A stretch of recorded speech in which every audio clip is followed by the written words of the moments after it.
Hello friends, कैसे हैं आप सब लोग। आई होप कि आप सब लोग ठीक होंगे और मैं भी बिल्कुल ठीक हूँ। So welcome back to my channel Earth Mom Dehradun और मैं हूँ ज्योति। वेलकम करती हूँ आप सभी का अपने चैनल में। तो अगर आप चैनल में न्यू है तो मेक श्योर चैनल को जरूर सब्सक्राइब करें, साथ ही साथ बेल आइकन हिट कर दी। सो फ्रेंड्स, हमारी टीवी इंडस्ट्री की एक फेमस बहू, जो एक बहू का किरदार निभाते निभाते इतना उसमें घुस गई कि अपनी रियल लाइफ में उनकी जिंदगी में बहू के कैरेक्टर के अलावा और कोई कैरेक्टर नहीं रह गया। तो अगर आपने गैस कर लिया है तो बिल्कुल ठीक किया है। हम लोग बात कर रहे हैं दीप्ति मैडम के बारे में। तो दीप्ति मैडम के बारे में आज उनकी खुद की बहन जैसी बेस्ट फ्रेंड ने बहुत सारे ऐसे खुलासे करे हैं जिससे हमें हेल्प मिली है दीप्ति मैडम के बारे में और ज्यादा डिटेल में जानने की। तो अभी तक हम जो बात करते थे, जो एनालाइज करते थे, वो उनके व्लॉग्स पे उनकी हरकतें देख के एनालाइज करते थे, लेकिन आज सामने से उनकी खुद की बहन जैसी बेस्ट फ्रेंड ने आकर उनके बारे में ऐसी ऐसी चीजें बताई हैं जिन्हें देख के हमें अपने ऊपर प्राउड हो रहा है कि हमने उनके बारे में जैसा एनालाइज किया था वो बिल्कुल ठीक ऑब्जर्वेशन थी। जी हाँ, तो मैं आप सबको बताऊंगी कि उन्होंने ऐसी ऐसी क्या बातें बताई हैं दीप्ति मैडम के बारे में जिन्हें जानकर आपको भी बहुत हैरानी होगी। और जो लोग दीप्ति मैम के सो कॉल्ड अंधभक्त हैं उन्हें तो ये चीज जान के बिल्कुल आंखें खुलनी चाहिए, लेकिन अगर फिर भी आपको अपनी आंखें नहीं खोलनी है तो दैट्स योर चॉइस। फलक नाज अगर आप लोगों को नहीं पता होगा तो मैं क्विकली बता देती हूँ। फलक नाज जो है दीप्ति मैडम की बहुत ही फास्ट फ्रेंड थी। ससुराल सिमर का है सेट से इन दोनों की दोस्ती बनी और बहुत ही गहरी दोस्ती थी। इतनी गहरी कि ये दोनों बहनों से भी ज्यादा एक दूसरे को प्यार करती थी। अगर आप दीप्ति मैडम की शादी में जाके देखेंगे तो उनकी शादी की हर वीडियो में, हर रस्म में आपको फलक नाज उनकी शादी में दिखी होंगी, उनकी प्रेजेंस दिखी होगी, किस तरीके से नाचती गाती वो उनकी शादी के हर रिचुअल को निभाती हुई दिखी।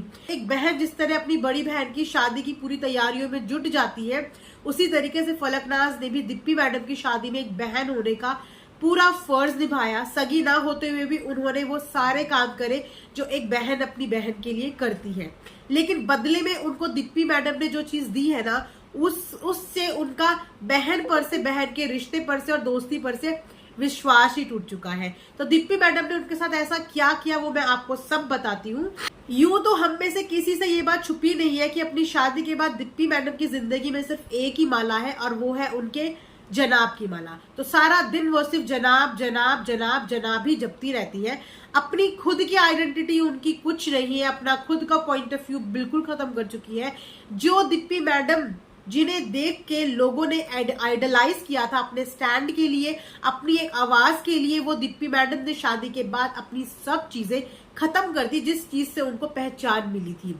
यहाँ तक कि उन्होंने अपने सारे रिश्ते तक खत्म कर दिए। सारे रिश्तों पे वो कोई एफर्ट नहीं डालना चाहती। उनके लिए बस एक रिश्ता रह गया है, वो है वाकई में उनका ससुराल का। तो ससुराल सिमर का करते करते उन्होंने अपने आप को जिंदगी की असली की सिमर ही बना दिया। लेकिन सिमर के कैरेक्टर में भी सिमर के अंदर इतना हमदर्दी थी कि वो अपने परिवार के साथ साथ बाहर के हर रिश्ते को मेंटेन करती थी।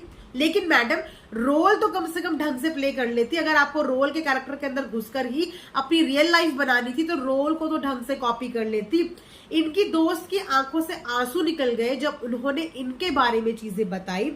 जब तक इनकी शादी नहीं हुई थी तब तक फलकनाज इनकी एक ऐसी दोस्त थी जिन्होंने इनके उस वक्त पे साथ दिया जिस समय इनके साथ कोई भी नहीं था।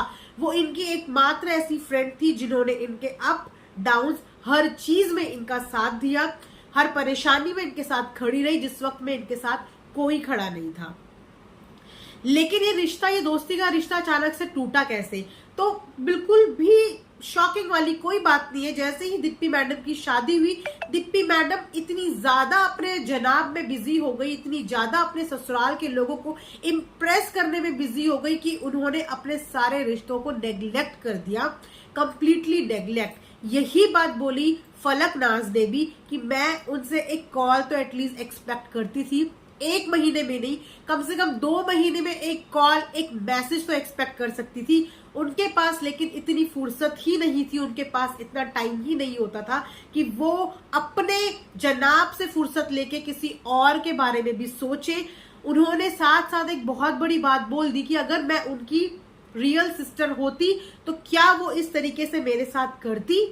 उन्होंने मुझे सिर्फ मुंह से सिस्टर बोला था। जिस तरीके से इन्होंने श्रीशांत को अपना ब्रदर बोला था अपनी कन्वीनियंस के अकॉर्डिंग, वैसे ही अपनी कन्वीनियंस के लिए इन्होंने फलक नाज को भी सिस्टर बोला और काम खत्म होने पर उनको भी चाय में मक्खी की तरह फेंक दिया, क्योंकि इनको इनके जनाब मिल गए थे, इनको इनका ससुराल मिल गया था और इनका सारा कर्तव्य सिर्फ अपने ससुराल तक ही सीमित है।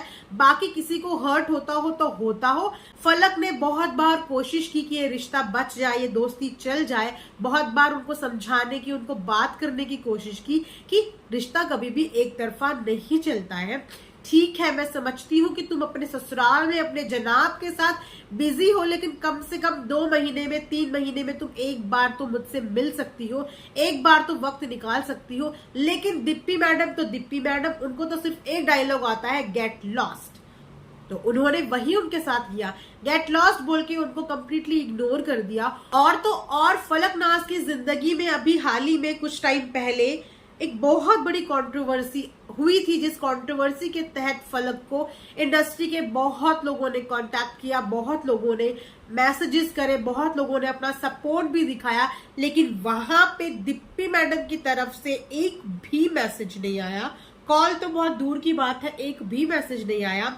और ये देख के जो थोड़ी बहुत प्यार भी फलक नाज के दिल में दिप्पी मैडम के लिए था, वो पूरी तरीके से टूट गया। आज की डेट में वो इतनी हर्ट हो चुकी है कि उनका नाम लेते हुए भी उनकी आंखों में आंसू आ गए थे कि जिस समय मुझे सबसे ज्यादा मेरी फ्रेंड की जरूरत थी, मेरी फ्रेंड वहां पे प्रेजेंट होना तो दूर की बात, उसका एक मैसेज तक मुझे नहीं आया। मैं एक्सपेक्ट कर रही थी कि चलो बाकी डेज में वो बिजी है, वो नहीं बात करती, उसे नहीं मिलना, लेकिन जिस समय मेरा बुरा वक्त चल रहा था उस समय तो मेरी फ्रेंड मुझे एक सिंगल मैसेज करती, लेकिन उसने उस वक्त में भी मुझे एक भी मैसेज नहीं किया और वहीं से मैं इंटरनली पूरी तरीके से टूट चुकी हूँ। तो ये है दिप्पी मैडम की हिस्ट्री अपने रिश्तों को लेकर। जाहिर सी बात है, जो लड़की अपने फादर की अब नहीं है, जिसकी अपनी सिस्टर के साथ कोई रिलेशनशिप नहीं है, जो अपनी कन्वीनियंस के अकॉर्डिंग अपने एक्स हस्बैंड को छोड़ चुकी है, ये बोल के कि वो मुझे ड्रेस के लिए मना करता था, मेरे को मेरे पसंद के कपड़े नहीं पहनने देता था, आज उसकी चॉइसेस कहाँ चली गई? आज उसकी चॉइसेस कहाँ चली गई? आज उसकी सारी ख्वाहिशें खत्म हो गई। तो ये ख्वाहिशें उसकी अपने एक्स हस्बैंड के साथ क्यों नहीं खत्म हुई थी? वो इस तरीके से जनाब के प्यार में अंधी हो चुकी है कि अपना अस्तित्व ही खो चुकी है। किस बात की इनसिक्योरिटी लेके वो घर में रहती है, किस बात से वो सबको खुश करने की कोशिश करती है, ऊपर से दुनिया को ये ज्ञान देना कि फैमिली ही सब कुछ होती है, फैमिली ही सब कुछ होती है। मानते हैं कि फैमिली सब कुछ होती है, तो एटलीस्ट तुम रिश्ते बनाओ मत। अगर तुम्हें अपनी फैमिली ही सब कुछ लगती है और तुम्हारे लिए तुम्हारी फैमिली इतनी परफेक्ट है, तो फिर तुम किसी भी बाहर वाले से रिश्ता मत बनाओ। तुम किसी के इमोशंस के साथ खेलते हो, क्योंकि आप तो पत्थर दिल है, आपका तो मतलब जैसे निकलता है आप उन्हें निकाल के फेंक देते हैं, लेकिन सामने वाले का तो दिल होता है, उसने तो दिल से वो रिश्ता निभाया होता है। लेकिन आप लोगों को ये लेसन देके जा रही, जिन जिन की लाइफ में आप आई है और जिन जिन की लाइफ से आप गई है, आपने हर उस बंदे को ये लेसन दिया है कि आज के दिन में सेल्फिश होना ही सबसे अच्छी बात होती है। और वैसे भी फैमिली की दुहाई देने वाले अगर बात करने पे आए, तो कौन सी फैमिली की आप दुहाई देती हो? उस फैमिली के साथ आप रही कितना हो? डे 1 से, जिस दिन से आपकी शादी हुई है, आप हमेशा से एक सेपरेट प्राइवेट फ्लैट में रहे हो, जहां पे आने के लिए पहले आपके इन-लॉज को आप लोगों को कॉल करनी पड़ती है, कॉल लेके अपॉइंटमेंट लेना पड़ता है, देन ओनली वो लोग वहां पे एंटर कर सकते हैं, क्योंकि आपके उस घर में जो हुकूमत चलती है वो सिर्फ आपके जनाब की चलती है। जब आपके जनाब आप पे रूल कर सकते हैं, तो जाहिर सी बात है कि अपने घर के हर एक मेंबर पे वो रूल ही करते हैं। तो किस बात की आपकी फैमिली? आप जॉइंट फैमिली में रही कितना हो? आप पूरी प्रेगनेंसी में अकेले रही हो, आप आफ्टर डिलीवरी अकेले रह रही हो, आप शादी से पहले अकेले रही हो, आप शादी के बाद अकेले रही हो।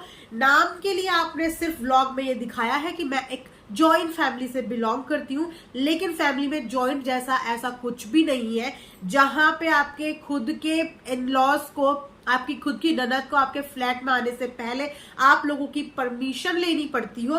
आप ऐसी फैमिली को कभी भी ज्वाइंट फैमिली नहीं बोल सकते, क्योंकि ये मैडम को हमेशा से प्रिवेसी पसंद है और इनके जनाब को नहीं पसंद कि इनकी मैडम किसी से मिले, किसी से जुले, किसी से दोस्ती करे। भले ही इनके जनाब के 10-10, 12-12 दोस्त घर आते रहे जाते रहे, वो भी छोटी छोटी उम्र के लड़के जिनसे ये अपने घर के काम भी करवाते हैं, अपने पर्सनल चीजें भी करवाते हैं।